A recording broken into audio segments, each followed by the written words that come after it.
Welcome to LOA Today. I'm Walt Jason. With me today is life coach and LOA teacher Joel Elston. This is your daily dose of happy. We are so happy you decided to join us today.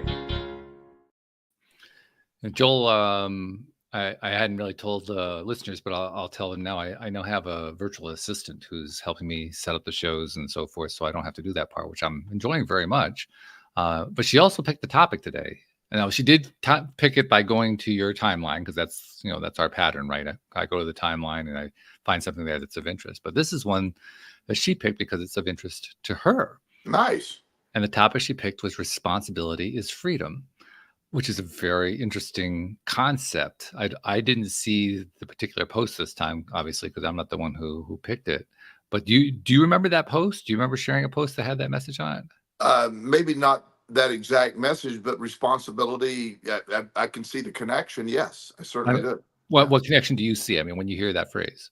Well, to me, most people, the freedom of responsibility means you're not reliant on anything. You get to a point where you're free to let me take care of this. Let me go. I'm very much let's fix this, whatever it takes. There's freedom in that for me, from my perspective. I become dependent if I am not self-responsible. If I'm not responsible, then I become dependent on somebody else to do something. So when you don't claim responsibility in your life and you don't take action in your life, then you really have no freedom. Then you're at the whim of whatever happens. So by taking action, by being responsible, and I believe in the ultimate responsibility. At the end of the day, it's my world to deal with. It's my life. It's my thing that nobody's coming to save me. So I have to be the one that's going to implement that rescue if there needs to be a rescue. And I had to learn that the really hard way. But I became very responsible after being irresponsible for many years. And literally I was so irresponsible that I literally lost my freedom for a while. And that responsibility has given me freedom to do whatever I want to do at this point. So I have the connection. I love the connection. Okay. And it makes sense. It also makes sense to me from the perspective of the root of the word responsibility, which is response, or to respond. And to respond means basically to say something back, to say, okay, here's how I'm going to react to something. So when I think about that word response or responsibility in this context, I think of it in terms of choice. Right? Yes, I agree. Because, I mean, if you're going to respond, you have to choose something that you're going to respond with. And the root of that freedom that I think you're talking about is the freedom to choose what your response is going to be. And I will even get more nuanced, at least and I know there could be variations on this theme, so I'm not trying to just draw a line in the sand with this. But there's reacting and there's responding. Reacting is often just reacting without a thought of response. It's reacting usually negatively. Somebody says something, you fire back at them, and you get that. Responding is a well thought out response. You're responding to a situation other than reacting. Reacting is often emotional and just a trigger often after being triggered.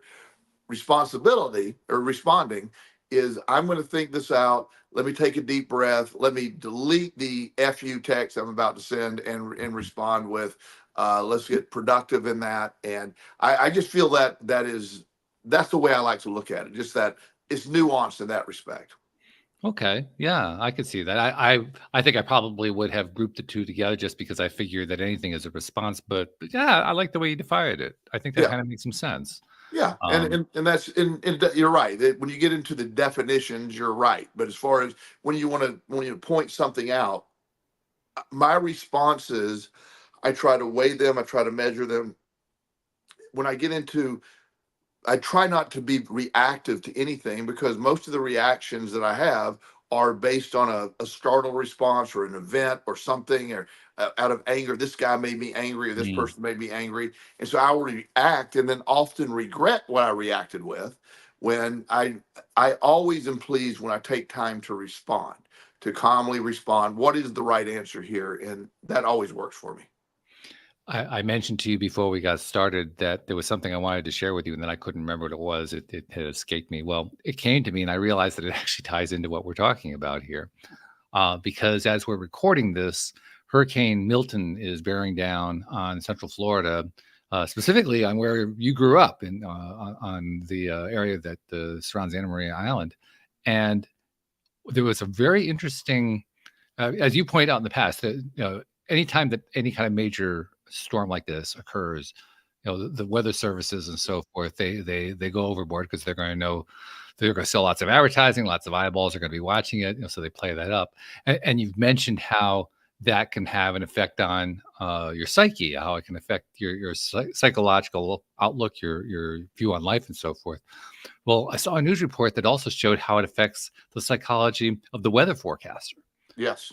There was actually a weather forecast where the meteorologist, as he was talking about Milton approaching the mainland, was tearing up because he was so concerned about the likely damage coming out of that hurricane, which is immediately following, within about a 2-week period, another hurricane that came through a few weeks ago.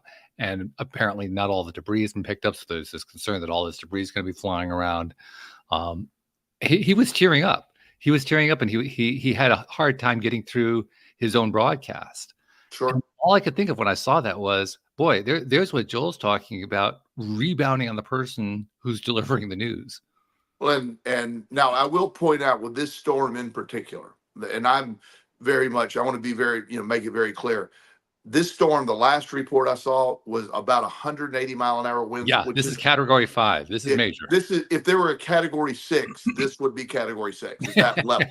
They don't have 6, but when you look at the spaces in between, this would be category 6. So now it is going to wind shear, and it's going to probably hit the area at a category 3. Right. The problem, as you're saying, and if you look at the map, those that are looking at this, if you see that exactly where landfall is, that is where my place on Anna Maria is. Seriously, it's likely to change course, but that area is at the mouth of Tampa Bay. And we had a storm a few weeks ago that flooded the area. My home was damaged with probably $30,000 worth of damage on the ground floor, sand, and just filled up. Lost the golf cart, that kind of thing. But that's secondary, because that's what you expect, only a home near the beach. Now the place isn't cleaned up. There are roads that were washed out that aren't going to be there. So this could be a catastrophic. It literally could be that level. It could cause more damage than any storm in the history of the United States. I'm just saying absolutely. That. Yeah, because I'm not trying to minimalize it when I'm saying this. Yeah, however, and I'm glad you said that, because I wasn't trying to minimize it either. Course, I know you weren't. I just saw that there was an interesting parallel going on. Yeah, but you also see a reactive component with that. You'll see that the social media. One of the things that happened years ago that I find hilarious is I live in Central Virginia now, and right outside of Richmond, in a county called Hanover County, and really good school system. Everything's, we live this almost like idyllic life in this little county. And there was a storm, a tropical storm remnant, that was moving toward us, and it was expected to hit on a Friday. So all the social media, everything was going crazy. So the school system on Tuesday said, we're going to shut down on Thursday and Friday just to be safe. Now, that storm totally fell apart. Right. Nothing happened. Bright, sunny days. Yeah. So they were influenced by their decision of this horrible storm, what it did before, and so a lot of times when all that we overreact. When I was a kid, we would go category 1 hurricane we didn't pay much attention to that. It just was different. You'd never left for that. But again, like you're saying, all the attention to it, in this case, it is probably warranted to make sure everybody needs to get out. Sure. Any of my friends that are listening down there, I hope they are getting out. Everybody I know has evacuated the island, which is good. And this is one of those things that there may not be an island when we're done, because this is a barrier island. They weren't intended to be built on. They're just barrier islands that we have just sort of like, oh, let's build on this. And but this could take it away. But you're right. When we just overly focus, it's out of our control what's going to happen. Right. And we hope everybody's safe. They heed the warning, but the responsibility here lies in what we can do, and that is get out of the storm, get out of the way, and then see whatever's going to happen in the storm. Our response will be there. There's no value in worrying and overblowing it and anticipating. I've seen these storms shear down to nothing, and a couple of years ago, this is the difference in which a storm. If you're on the south, if the storm goes north of you, that pushes all the water up, and there's a lot of flooding. Hmm. A year or two ago, the same path that you're looking at right now was happening. I forget the name of the hurricane. It quickly went south, ended up in Fort Myers. So Tampa Bay ended up. I never seen this. It sucked all the water out of Tampa Bay, and Tampa Bay was dry. And it had a reverse effect. Wow. It sent all the water out. So our little island got nothing. In fact, everything just sort of cleaned out the canals, and it was empty, and eventually it all came back. So the difference in where this storm hits is going to make a difference in the response, obviously, or how we respond to it. But all of these things, when you're looking at it, like our topic or the law of attraction in general, responsibility also comes with the idea that your responsibility are those things you can control. And in this case with the storm, getting out of the way of the storm and then assessing afterwards is the only action that I think is reasonable, or really you could do. Worrying about it or saying, and everybody, their livelihood, I understand that. But the concept of what is actionable right now, and that is to follow what everybody's saying, get out of there, get safe, and then we evaluate. That's really all we can do, and hope that it does turn and hit a less populated area or hit at all. I don't know what that would be, but it makes a big difference. And like you're saying, the Weather Channel's ratings on a day like today is astronomical. It's just it's so much higher than some random Tuesday in November. And my point wasn't that people shouldn't be paying attention when something like this happens. You should pay attention when something like this happens. But I have a cousin who lives in Tampa Bay. I have a brother who lives on the other side of the state near Cape Canaveral. I'm certain my cousin has evacuated. My brother's most likely evacuating too. It'll probably be Category 1 by the time it gets to him, but I wouldn't be surprised if he evacuates anyway. So that ties into directly what you're talking about. You just take steps that make sense. I mean, you don't need to freak out about it. You just take the steps that you need to do in order to protect yourself, in order to take care of yourself. The challenge, I think, here, and what this whole event kind of brings to light is kind of tied into what happened with the previous hurricane, which was Helene, I think it was. And Helene also has affected my family in that Helene went up into western North Carolina, where my sister lives. My sister lived right in the path of where that went through. And I heard from her for the first time yesterday, 11 days after the storm. They've been living without power all this time. I had heard from my niece that she had contacted my niece successfully, very briefly, shortly after the storm to say she was okay, but we hadn't heard anything since then. And they've been essentially living without food. They had thousands of dollars worth of food that was destroyed because they couldn't cook it. They couldn't do anything with it. They're basically living without food at the moment. I sent them some money because they were trying to raise some money to get a generator. So they're dealing with that kind of stuff. That's a pretty severe situation, and it's life-threatening too, because people have lost their lives in the aftermath of that, not just the storm itself. But here's the key thing. How are they responding? They could be responding the way that, say, the media is talking about, in terms of being in panic mode, in terms of I don't want to call it overreaction, but reacting to the point that is beyond the ability to take cognitive action. That's what I'm thinking about. I think about people who get so wrought about situations like this that they literally make themselves catatonic. They freeze themselves. Well, that gets to the point we were talking about earlier. When you're responding, you're doing it through a controlled central nervous system where you're logical and you have access to your brain. When you're in a reactive mode, you're in a fight or flight response, and you're limited in your thinking, and you don't always make the best choices. One of the things that it's funny, Uh, but the subject matter is not funny, but the concept, I know, I mentioned this on the show before, but when people panic, I was talking to this fireman one time, and he, he's been a fireman for a ridiculous number of years and has seen all these things, house fires. Mm. And he said one of the things that he's always been amazed about is people that have to flee their houses in the middle of the night. Mm. Obviously you get the kids out, pets out if you can, and you grab something along the way. He said he's seen people come out with a toaster. Yeah. The one lady came out with a broom. It's just it's not a rash. He's not making fun of them. He said, but just the brain can't process. So let's grab something. Right. And it isn't like you grabbed your wallet or your car keys or these other things that would make more sense, or your documents. You're grabbing a toaster.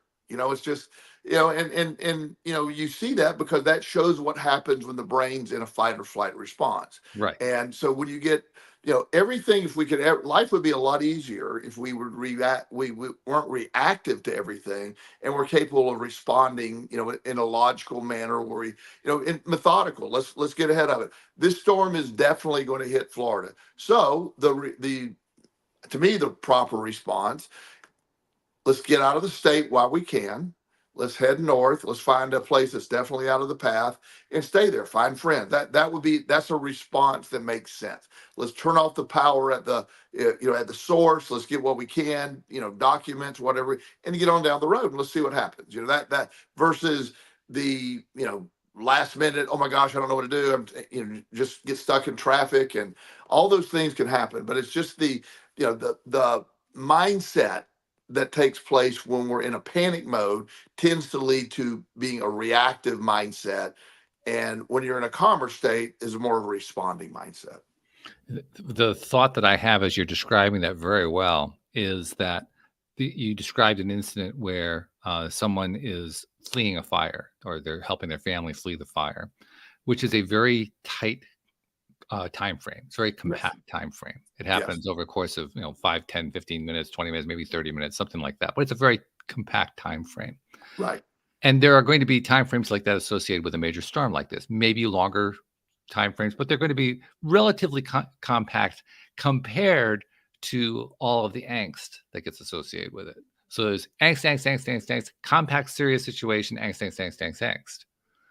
And we all focus on, when we're talking about these topics, we have a tendency to focus on that one really bad time, that compact time frame, when we lose touch with reality, so to speak. Like you were describing, you take the toaster because your brain just isn't functioning properly, but your brain is functioning up until the point where that event occurred, and it's functioning after that. And yet, this is where I'm zeroing in, and yet those periods outside of that compact time frame is where we give so much energy to giving up our control, to giving up our ability to respond. That's the part that absolutely fascinates me and concerns me, and it affects me in a lot of different ways, because I that's what I see with the newscaster. I understand why he felt emotional. I certainly grabbed and grasped that. But the part that also I ask myself is, I get why you're concerned about what's coming up. But isn't this the time when you're not in that compressed time frame? I mean, that storm isn't scheduled to hit for a couple of days. There's like a 48-hour period, or at least 24 hours, that you have time to do stuff. Yes, and you're right. And in a similar thing, one of the things that the athletes that I work with, like basketball players in particular, they will describe, when the game that happens really fast, there's a lot going on. And one of the techniques that I try to work with is mentally slowing the game down. Mm-hmm. Because when you're constantly in that reactive state, and you miss a shot, then you miss another shot, all your brain's thinking, I just missed 2 shots. And so where's our power of control? First of all, we try to slow the game down. That's important. Slow it down mentally. Let's take a deep breath. My shots aren't falling. So what other areas of the game can I maybe contribute? and there's rebounding, there's defense, there's shot blocking, there's you can dive on the floor and get it for, but you can really extend your effort in another way. And so what happens often is when they, and this is the technique we work on. I charge a lot of money for this information, by the way. So the technique that we work on is, let's not freak out about the shots right now. Let's get assists by passing the ball. Let's get defense. And then once that happens, then your mind will go, I'm playing a really good game. I can slow it down. My shot will come back. If I just keep firing radically every time, I'm going to go 0 for 9 and I'm going to get benched. Yeah. And what we're describing here, all the sports that I know of, all the team sports use the same phrase to describe it. They call it doing the little things. Yes. Baseball, basketball, football, soccer, I don't care what sport, hockey, I don't care what sport you're talking about.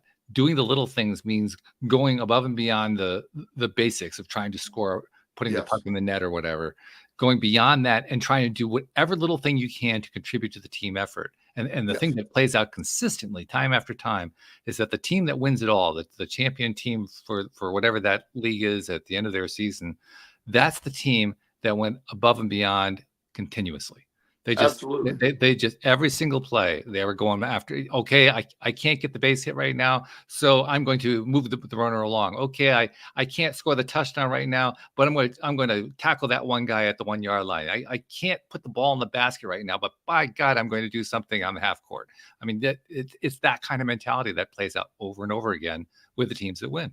It does, and there could be other areas of it, and where this sort of plays out is similar. In one case, one of my players is a tight end, very well known tight end. He plays, he's one of these people that just the most reliable 2 or 3 yard guy. If you need 3 yards, he takes 2 steps, takes a left. You can throw the ball. Yeah, you can throw it as hard as you want in his chest, and he's going to catch it. That guy, and so during one of the games, he dislocated his shoulder, and he really his entire the right arm wouldn't move. It wouldn't move. It just so he couldn't contribute, obviously, or could he? Is what the coach said. So it was 4th down. The other team didn't know how bad he was injured, obviously. Sure. It was 4th down. So the coach goes to him and said, "Will you be willing to go into the game just to be a decoy?" Yeah. So he goes into the game, and this is a team player guy. So he comes in, he even runs a route. No one, his arm couldn't move. Runs a route, pops in position like he's going to catch the ball. Well, now he has 2 people on him because they only needed 2 yards. There's a guy that's behind the defense. The quarterback hits him, runs in for a touchdown, and wins the game. Wow. So that's a way that my player contributed the best way he could, and he got the game ball in a sense. That the coach was like, if you didn't step up and go into the game for us, they would have definitely not had. But they needed 2 people on you because everybody in the stadium knew it was coming to you, but us. Yes, and that is stuff like that. So there's ways you can do that. There's way, and that applies to bigger areas of your life too. Just if this isn't going well, I knew a guy one time that he was recovering compulsive gambler, and really, I'm not saying this negative, a very odd guy. So, but I liked him, and years ago he wanted to volunteer for. This is way back when Bill Clinton was running for governor. Oh, yeah. Okay. In Arkansas. So he volunteered for the Clinton campaign, and they didn't really have much for him to do. He was this quirky guy, and they all just didn't really know how to handle it. So he became the go get us coffee guy. Okay. And so he cherished that role. He just cherished that role. So he just is unpaid position, go get coffee, go get this. So one day somebody says, "Hey, we need some little American flag pins." And so he finds out where you get the American flag pins, and he orders 1,000 of them. And everybody, oh my gosh, this guy becomes the guy that can get anything, So he's a pretty smart guy too. And he said, "I can get American flag pins from China, ironically, for about 8 cents a piece." He just paid about 80 cents a piece for them. So he started, as Clinton kept moving up, he stayed with the campaign. He eventually became the guy that we need posters, we need this. We started his own company, and he knew all where to get the best of everything. He became very wealthy being that Democratic Party guy to go to. And it was a brilliant way to become valuable. And really, he had no tangible skill. And in the beginning, they were just sort of tolerating him, but he became a very valuable player to them. He passed away a few years ago, and James Carville actually was very good friends with him, mentioned him in his book. So, Oh, wow. yeah. So it was. Did he call his company Gopher Incorporated? I mean, it seemed like it would be an appropriate name. It would be a brilliant name. I don't think that was it, but it makes sense. Wow. But so there's opportunity. One of the things you got to realize is that there's always opportunity. There's always, the idea that there's a way for everything. I had a Facebook war post the other day that I had to delete the post. I made the very controversial post that change is coming. You know how controversial that is. Yeah, I can see that's going to piss a few people off. Yeah, I did not intend it, but Lord apparently did. So one of my Facebook friends said, "Oh, it better come the last 4 years, this, that, and the other." And I turned it political. Okay, gotcha. Yeah, it turned it political very fast. Yeah. And so, this time of year, that's going to happen a lot. Yeah, and so, I was laughing because it's the most benign post in the world. But Right. so anyway, I basically responded to the guy. I said, the last 4 years have been spectacular for me. The previous 4 years were spectacular for me, and in fact, going back to 1995, every cycle has been incredibly good for me because I've changed my life around. So it's my responsibility; it's not theirs. Well, then that set him off because he wanted to point out to me what. So ended up just saying, and then other people jumped in to defend me, which I don't need defending. And I said, okay, that's not the point of my page. But right. You're seeing that the narrative that he's helpless if one party wins. There's a belief that I plan on being successful. I made a statement when COVID hit and everything was shut down. I told you this on a podcast. I do remember, yeah. And I said, I don't know how, but I will find a benefit to this, and I will thrive in the middle of a pandemic. I did. It increased my business because while everybody was shutting down and going virtual, I just kept going all in the office every day and doing what I did, and that even increased my business even more to the point that I just couldn't even take any more clients. And that happened because that's going to be my intent. The conditions of the world I can't control, but my response to the conditions of the world are in my control. And that's where my responsibility lies, is to go in and work on that. That's, the idea that this is going to happen and the world's going to fall apart is part of that victim mindset on either side. And I'm not picking a side here. Both sides are doing the same thing. Oh, they're very good at it. Yes. Yeah. And have been for a long time. This is not a new phenomenon. Yes. There's no doubt about that. Yes. Interesting you mentioned too the having such success going through the pandemic, because it reminded me of something. Because I didn't have a bad pandemic either in that sense. I had a fairly successful one. What was really interesting about it is if you looked at my financials year to year, it looked on paper like I had bad years. But during these so-called bad years, I did something I hadn't been able to do the previous 10 years successfully, which was to get out of debt. Yeah. I got out of debt in the middle of the pandemic in my lowest income year. Wow. So, which to this day, it boggles my mind. I do understand. I finally figured out how I did it, because at the time I didn't even know. Literally, I sat here on the program saying, I don't know how I did this. All I know is I attracted it somehow. Beyond that, I couldn't tell you. I did eventually figure it out. It was because we were in pandemic, we were in lockdown, so there was nowhere to spend money. So I had extra money to put aside that I wouldn't normally have. The money that was previously disposable was no longer disposable. Hey, pay off the debt. Why not? Yeah. But I didn't plan that. That's my point. Like you said, I always felt responsive throughout the whole thing, but I didn't plan to be out of debt during the pandemic. All I knew was I was going to be in responsive mode all the time, every single time. And I was always going to be responsible for whatever happened. If something happened, I did it to myself. I brought it on. I'm the one who did it. And I was willing to say so. I would say so here on the air. And that attitude is what created the scenario for me to be able to get out of debt in the middle of the pandemic. Because love that. Yeah. flip it around. What if my attitude had not been that way? I guarantee I would have found a way to not pay off that debt. Guarantee.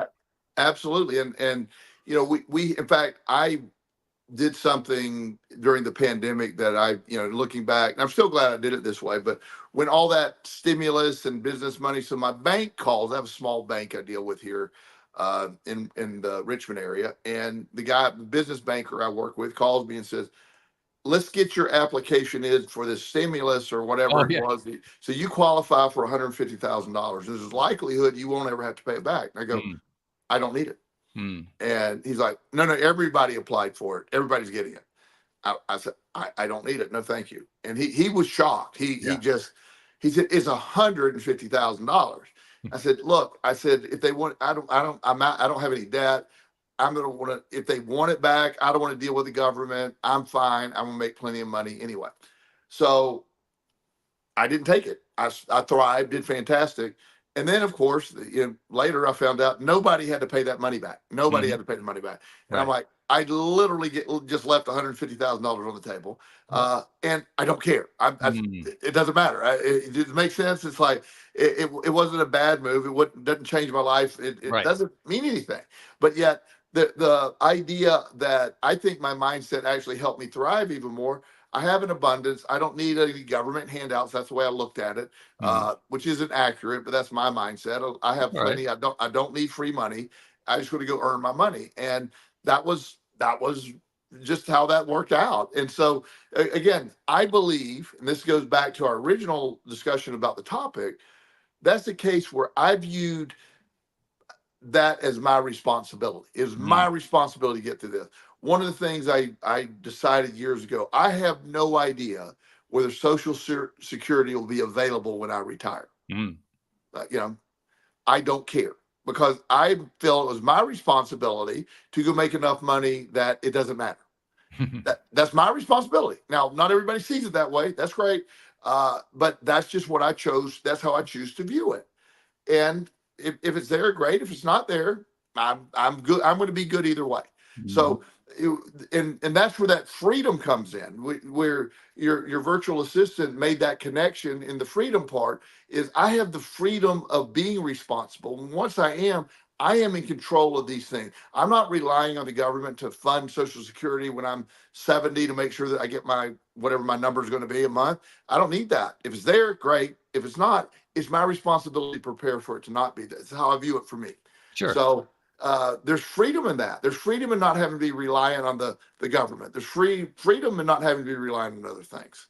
And the root of that freedom is the response part. Yes. It isn't even the responsibility part. It's the response part. It's here is me responding. Yes. Yeah.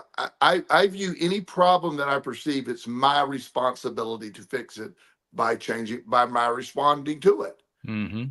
So when you respond, it almost doesn't even matter what the response is, as long as it's in alignment with who you are as a human being. Right.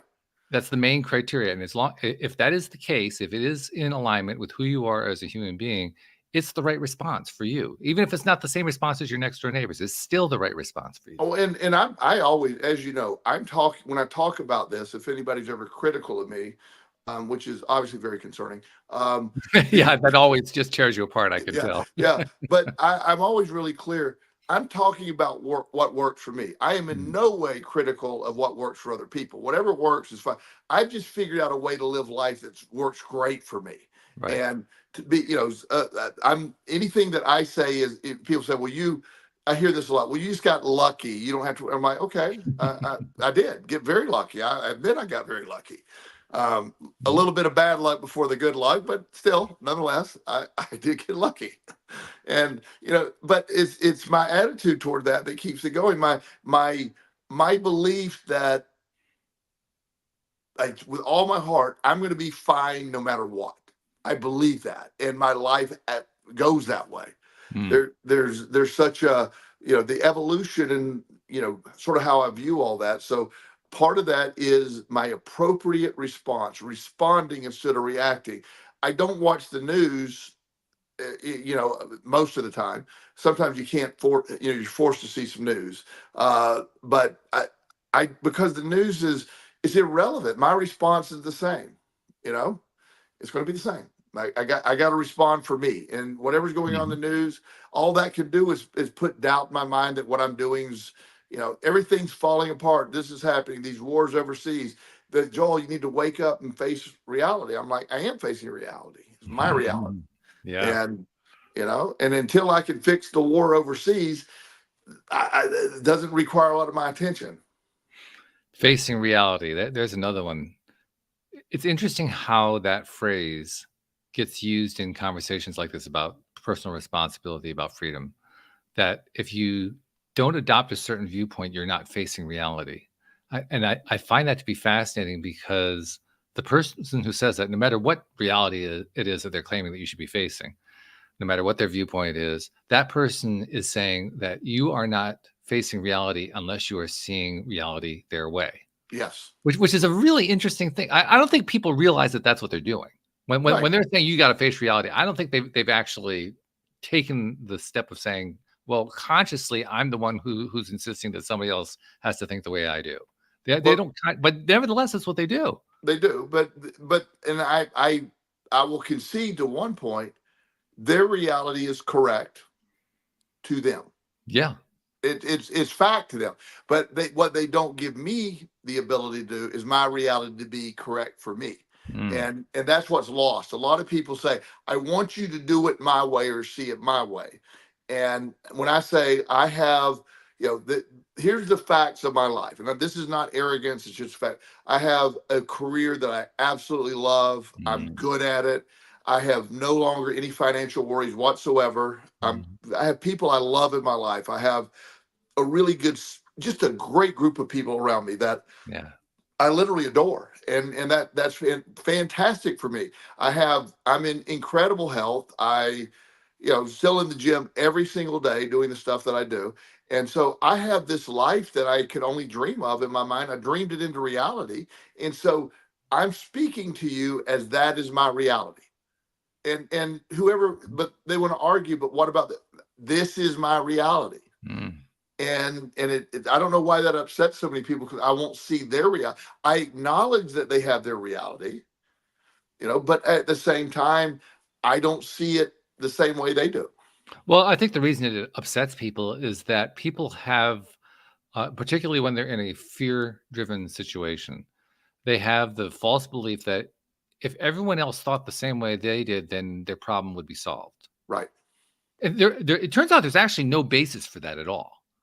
No, there's not. It's a fabrication that they've created in their minds. And what's even more interesting is that different people with different priorities can fabricate completely different solutions from each other, completely different scenarios about what everybody should be thinking about. But they all share that one thing in common. Everyone should think about things this way. Yes. If they would only do that, then my life would be better. And it's never true. So not only is it never true, it's never true over and over and over again in a wide range of scenarios. You would think we would notice at some point. Well, but we won't, probably, because it's reinforced that if everybody believed the way we did, then the world would operate as we want it to do. It's first of all, you're not going to get everybody to believe that, and the other people are going to see it differently. Not everybody's going to have your same values or view everything the same way. Accepting other people's views and operating with, you have the right to live how you want. You have the right to do the things you want to do. I have a statement, not to be too controversial, but I have a really, if you're opposed to gay marriage, don't marry a gay person. You don't want an abortion, don't have an abortion. Don't want a gun, don't buy a gun. I'm pretty much that way. You don't like pot, don't smoke it. There's pretty much that mindset, and some of those statements will really trigger somebody. Now, ironically, there will be people in that statement, the 4 statements I made, I agree with 2 of those. You're right on 2, you're wrong on the other 2. The one topic of conversation I had along this line that really stuck with me happened about, I'm going to say 4 years ago, something like that, here on the program, when David Strickle was on, and you've met David. Yes. And David was channeling the stream, and the stream came through with a statement that said something along the lines of, if everybody thought the same way, you'd all be dead. Yeah. And it sounded like a pretty stark comment, first of all, and it really caught my attention because of that. And then I started thinking about it, and I was going back and forth because I was the questioner that day. I got to play the role of Jerry Hicks. I was the one who was asking all the questions of the stream, and we were going back and forth about this thing. And the more I went back and forth with it, with the stream on this, the more I realized, wow, there not only is that true, because when you're thinking of a world where everybody has the same thought pattern, there's really nothing for anybody to do. So not only would people be dead, they'd want to be dead. Well, there would really be no purpose to being in the world at that point. I agree. And also even further, and like, for example, I know some incredibly talented people in so many different arenas. I know some of the smartest people in the entire planet. I mean, genius. I know doctors. I know neuroscientists. I know, nuclear physicists. I know that. I also know some of the most amazingly talented plumbers. I know some. Seriously, I mean, I believe you. Yeah, talented people. Carpenters. I know people that have the ability to do stuff that I have no capable of, repairing a car, stuff that I don't even remotely understand. So we are built, everybody that is born on this planet, in my mind, has a different mission, purpose, and personality and skill set. We're intentionally different on purpose. I mean, that is the strength. But yet there's a narrative that we must squash the differences and only acknowledge that together. It defeats the whole purpose. One of the most healthy creatures you ever will find is a mutt. Just a dog that's a little of this and a little of that. They're resilient. You get an English bulldog can cost $5,000. While they're beautiful animals, they are miserable. They've been inbred. Their breathing systems almost immediately need surgery. They have a lot of health problems. They have a very short life expectancy. You get some random ass scruffy dog that has unknown origins. They'll live for 15 years, and so there is strength and difference that we've been sold on, the concept that the other side is trying to take stuff from you. The other side, and we all must think the same way. When in reality, if we could accept the strength of our differences is what propels us forward. You look at a football team. We used football a little earlier. The quarterback is a much different position than the offensive lineman. The kicker, weird as they are a very important factor, and they do stuff different. It requires diversity. I would not want Tom Brady, who is an incredibly talented quarterback. That's great. I don't need him rushing the passer to get a sack. He would not last one play. No. But you could say Tom Brady's the most valuable player at his position. I don't argue, but he's not going to be the most valuable offensive lineman. And so we all have that. The young people I work with, I talk to their strengths. I talk to, let's don't compare. Comparison is almost sort of that. It gets us back into the I have no action I can take in my life because this person is better looking, or this person's smarter, or this person's the other thing, versus what's right. I have a young lady that is doing really well right now, but she started with me. She was about 26. She's a pre-med student, and pre-med students are just literally tortured in school. They're just, it's really abusive. It is. And she was working 24 hours a day, doing clinicals, doing all these things. And she said, I'm looking at all these beautiful women my age. They're on Instagram, and they're traveling the world. They look so thin. And she said, I'm not in good shape. And I go, you're working 20 hours a day. Yeah. You're going to have one of the most coveted degrees that a person could have in the world. You can literally change the world. You can save lives, and you just don't get to participate with that right now. This idea that you're comparing yourself to somebody who's probably just showing you highlights that aren't exactly real or not normal, but yet you're doing something that few people do. Put down Instagram and focus on what you're doing. One of the things that saved her, she literally deleted all social media, went on, graduated. She's got a really, really good job at Emory as a teaching professor at college in the medical down there. Very smart. She's also taking classes to, or whatever you call that, clinicals to do laser neurosurgery, which Wow. is just phenomenal. And I laugh at her. So how's Instagram comparing now? And Yeah. it's like she's crushing it. She's amazing. But yet during that, we give up on. We look at everything. So the idea that we're all supposed to do the same thing. One of the worst things that's happening to the young people I work with is when they see Mr. Beast on Instagram or social media making $100 million a year, Mm. just going around doing fun things. Like, but I can't go to work for $15 an hour. And it's just a lot of that's going on. So a lot of it is getting stuck in that comparison loop as well, and not understanding the journey of all this. We all have that journey. And part of our journey is to repair what's broke. It is to be responsible for what we've done. I stood in front of a judge on November 24th of 1995, and I pled guilty to a felony. Mm. And I told the judge, and she said, you don't have to plead guilty. We can have a trial. And I did it. And she said, you don't know if I want to sentence you to 5 years or not. I don't. But it's time for me to stop this, be responsible. If I feel I need to be in prison for 5 years, let's do that. And I'll get out and I'll get busy, or you'll do what you do and I'll get busy then.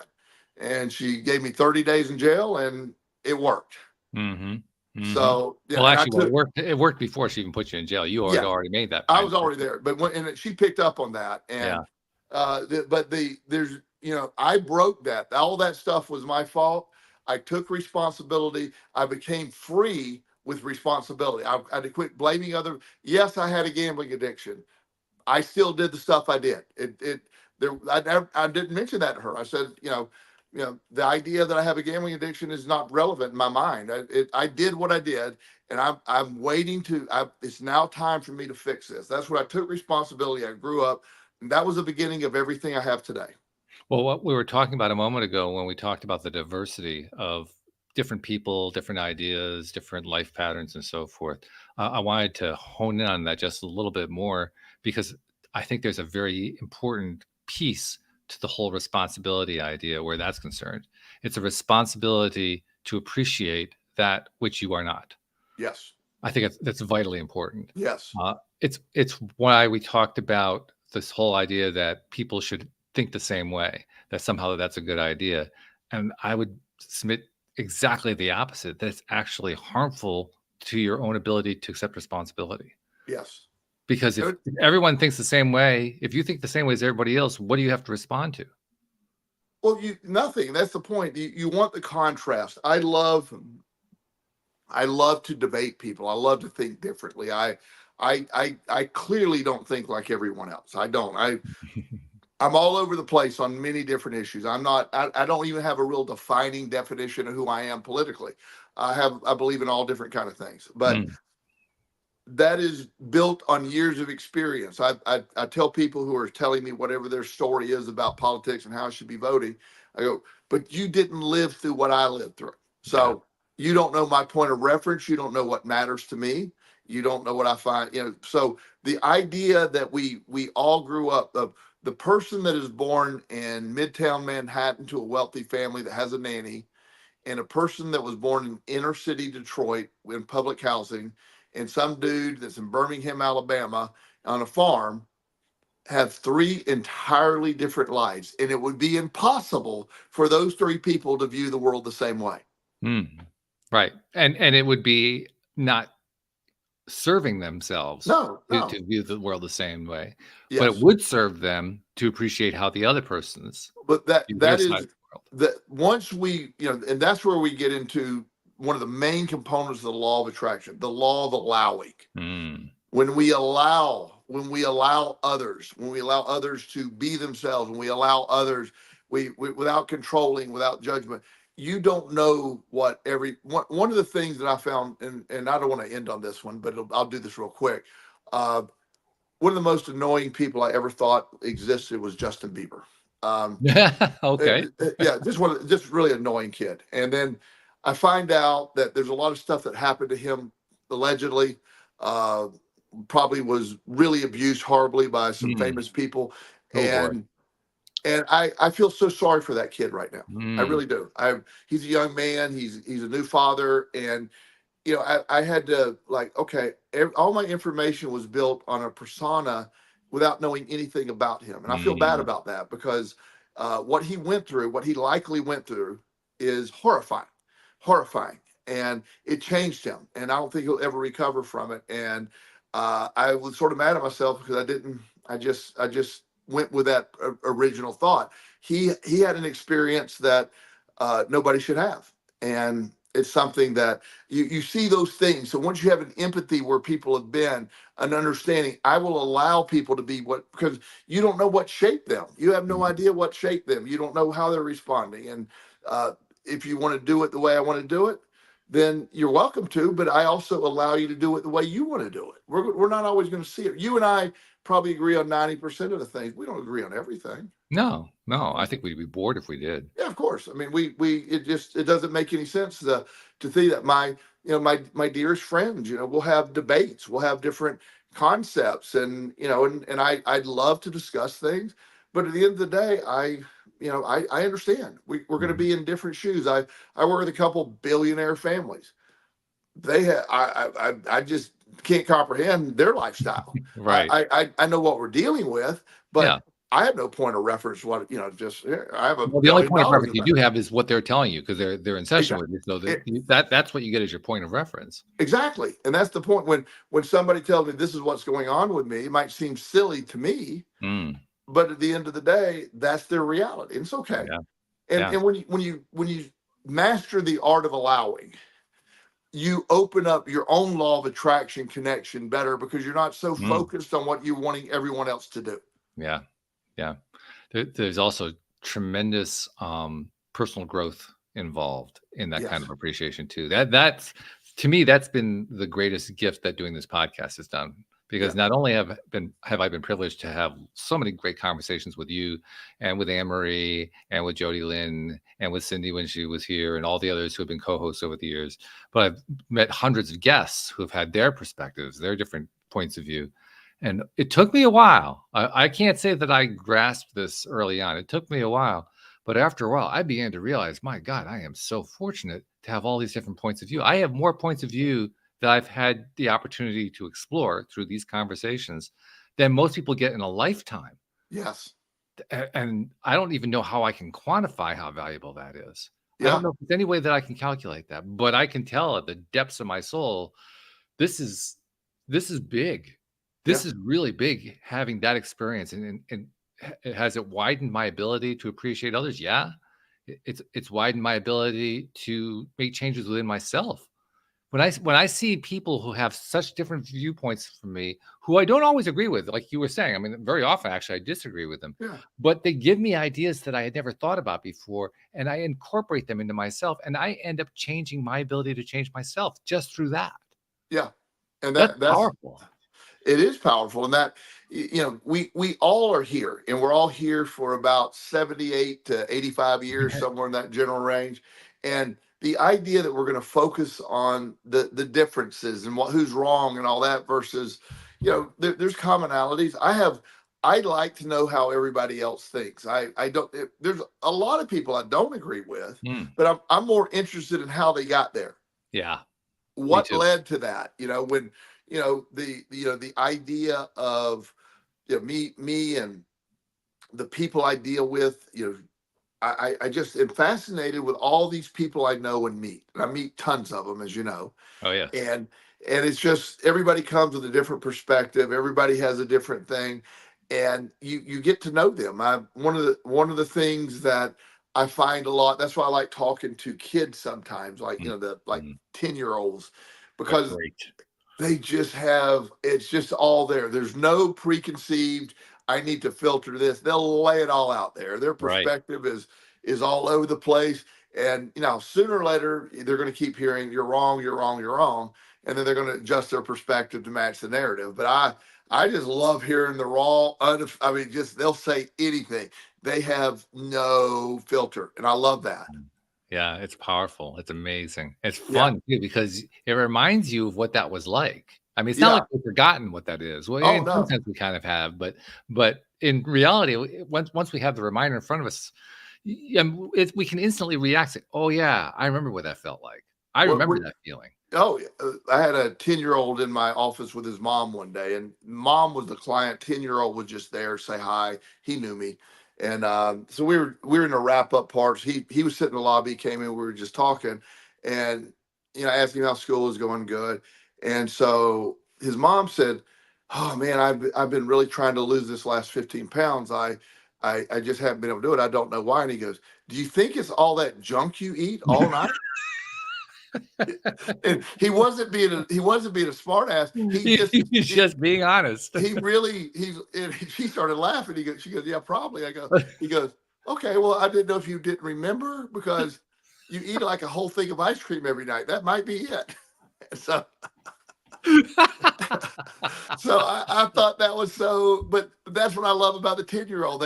I was at my neighbors, the family that I'm so close to. We're at the 7-year-old's birthday party at this fun land, I think they call it. Mhm. And so this is a quick story. So we get there, and the bracelets are the electronics are down, Oh, so okay. we can't pay for the bracelets. So there was 5 of us, and we were doing all the rides and everything. Well, happens to be her mom really wasn't riding anything. So Mm. when it came time, they said, "Oh, you got to go buy your bracelets now." It was open. Well, she hasn't done anything, so we didn't buy the bracelet, right? Mm. That's not ripping them off. She hadn't done any of the events, so Yeah. I didn't feel bad. So we just bought 4 of them. But we decided we wanted to play laser tag, and uh, that required something. And so we go in, and I'm like, well, maybe some of these people don't catch us. Let's just see what happens. So we Mhm. go in there, and they're like, "Oh, I don't know what happened. There was a thing." And so the little girl goes, "No, you told them you didn't want."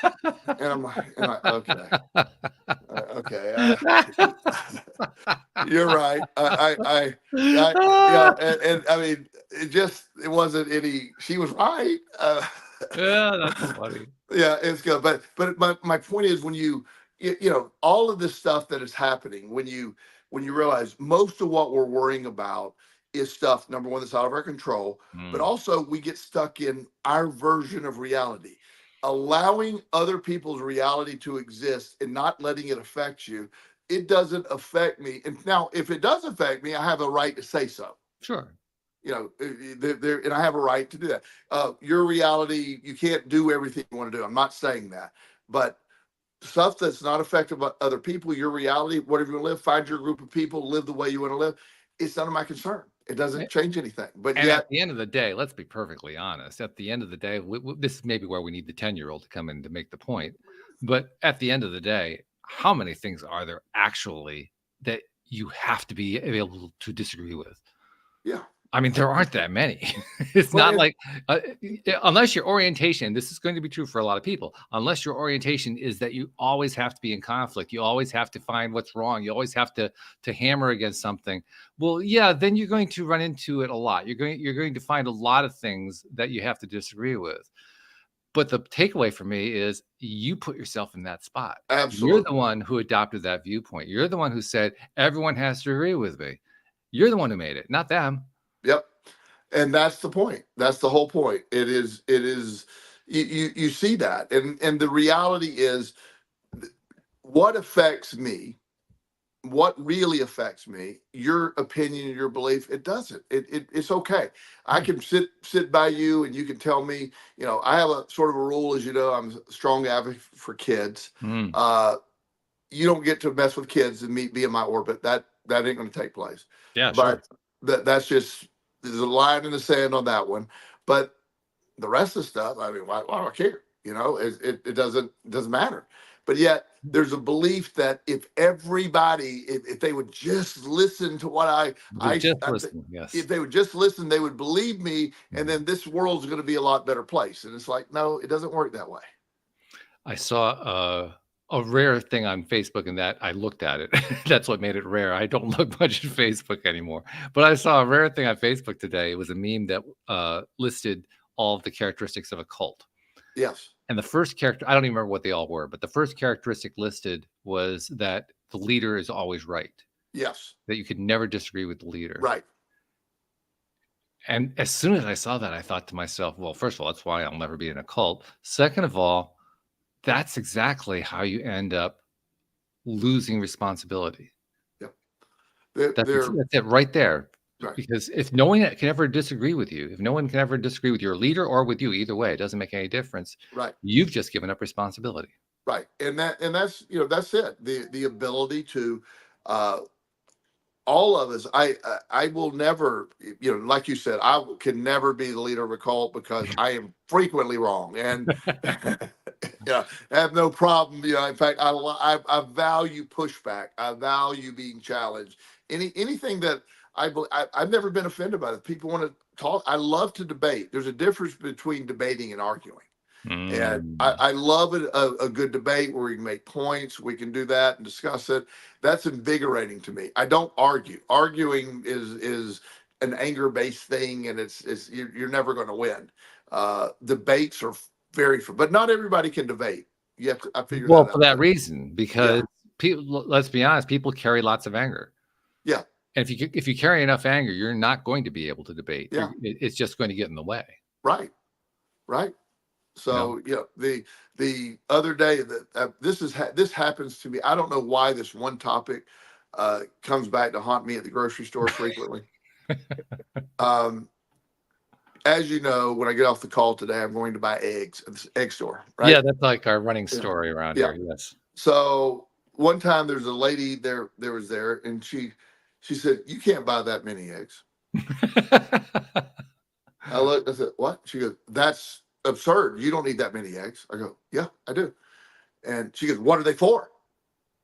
And I'm just baffled. I go, "Well, I mean, of course now, you know me, my personality. I'm like, well, sometimes I just throw them away. Sometimes I eat some. I just made up these, just messing with her head. Yeah. And she said, "That's why there's an egg shortage. There's an egg shortage because people like you. You're just wasting eggs."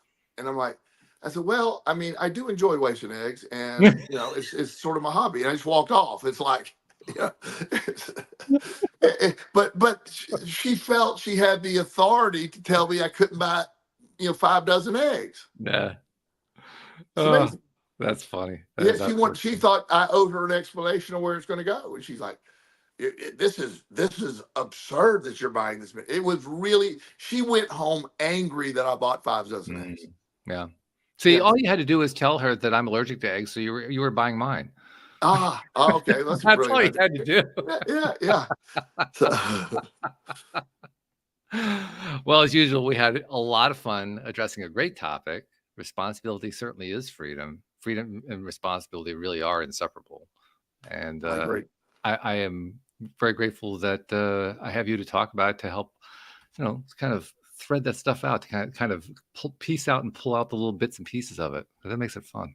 That's fantastic. Always a good show. Great to see you, my friend. Great to see you too. Thank you very much to our podcast listeners everywhere. We'll see you all next time here on LOA Today. Goodbye, everybody.